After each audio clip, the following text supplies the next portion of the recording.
Shalom, ada sukacita, banyak berkat, duit lancar, Tuhan Yesus memberkati kita. Salam jumpa kembali. Di video ini saya ingin berbicara tentang sikap hati yang benar. Kita ambil dari Pengkhotbah pasal 4 ayat 17. Dikatakan, jagalah langkahmu kalau engkau berjalan ke rumah Tuhan. Menghampiri untuk mendengar adalah lebih baik daripada mempersembahkan korban yang dilakukan oleh orang-orang bodoh, karena mereka tidak tahu bahwa mereka berbuat jahat. Saudaraku yang kekasih dalam Tuhan, ayat ini memperingatkan kita semua untuk menjaga sikap ketika kita ada di gereja dan ketika kita mendengar firman. Hal tersebut berhubungan dengan sikap hati. Dan sikap hati mau mendengar, bukan sikap hati yang bersikeras kepada firman. Tuhan melihat hati. Itu sebabnya di dalam 1 Samuel 16 ayat 7 dikatakan bahwa kepada Samuel, janganlah pandang parasnya, aku telah menolak dia. Jadi saudaraku yang kasih dalam Tuhan, kenapa? Karena hati manusia mencerminkan siapa diri orang itu. Kenapa Tuhan melihat hati? Karena kehidupan manusia terlihat dari hatinya. Nah, saya mencatat sini sikap hati yang berkenan kepada Tuhan. Yang pertama adalah hati yang mudah bertobat.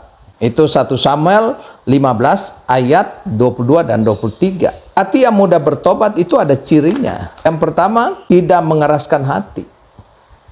Saat dengar khotbah atau saat ditegur, dia tidak keras. Kamu harus mengampuni. Iya, dia begitu. Kalau begitu ya saudara punya sikap hati yang baik. Yang kedua, mau berkaca daripada firman untuk meninggalkan sikap yang buruk. Yang ketiga, tidak menolak firman. Jika menolak firman, maka juga ia akan menolak kita juga seperti Raja Saul. Itu dalam 1 Samuel 15 ayat 23. Saudaraku yang kasih dalam Tuhan, kehidupan yang diberkati Tuhan bersumber dari hati yang bertobat, bukan karena doa dan tumpang tangan seorang pendeta. Ya, harus punya sikap hati yang mau bertobat. Yang kedua, hati yang mengampuni, sikap hati yang berkenan di mata Tuhan. Hati yang mengampuni, Matius 5 ayat 23 sampai 24, bahwa sebab itu jika engkau mempersembahkan persembahanmu dan engkau masih teringat dengan masalah dengan, ya intinya masalah dengan saudaramu, you tinggalkan persembahan dan lalu lu berdamai, selesaikan dulu, baru you datang mempersembahkan persembahan. Tuhan mengajarkan pengampunan disertai disiplin. Jadi saudaraku yang kasih dalam Tuhan, hati yang mengampuni ini, Tuhan mengajarkan pengampunan disertai disiplin. Hidup kita saat ini akibat dari masa lalu, karena jangan biarkan sakit hati atau dendam di masa lalu itu menguasai kita sekarang. Yang ketiga, saudara, hati yang berkenan kepada Tuhan, hati yang mengasihi dan memberi. Yakobus 1 ayat 26 dan 27. Yang keempat, saudara, sikap yang berkenan, hati yang memuliakan Allah.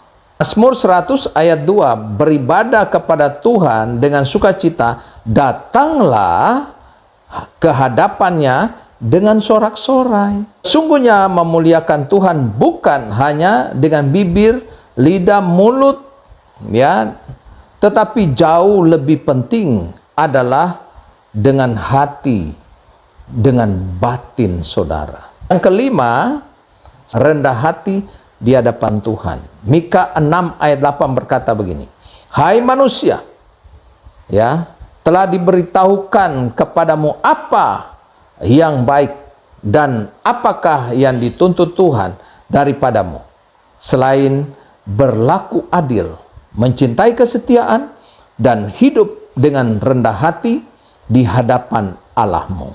Dalam Yakobus 4 ayat 6 juga berkata, tetapi kasih karunia yang dianugerahkannya kepada kita lebih besar daripada itu. Karena itu ia katakan, Allah menentang orang yang congkak, tetapi mengasihani orang yang rendah hati. Hidup adalah anugerah. Karena itu tidak ada yang patut disombongkan dalam kehidupan kita. Harus punya kerendahan hati. segala kekayaan, kehebatan, semua itu anugerah Tuhan. Marilah, kehidupan ini bukan apa yang kita miliki dalam hidup itu yang penting, tapi bagaimana kita menjadi berkat bagi orang lain. Sebagai kesimpulan, miliki sikap hati yang benar di hadapan Tuhan, karena Ia akan berkenan kepada kita dan akan memberkati kita selalu. Amin buat firman Tuhan. Saya Pendeta Richard Surinta, selalu hadir untuk memberkati saudara. Jangan lupa subscribe, klik loncengnya, dan share.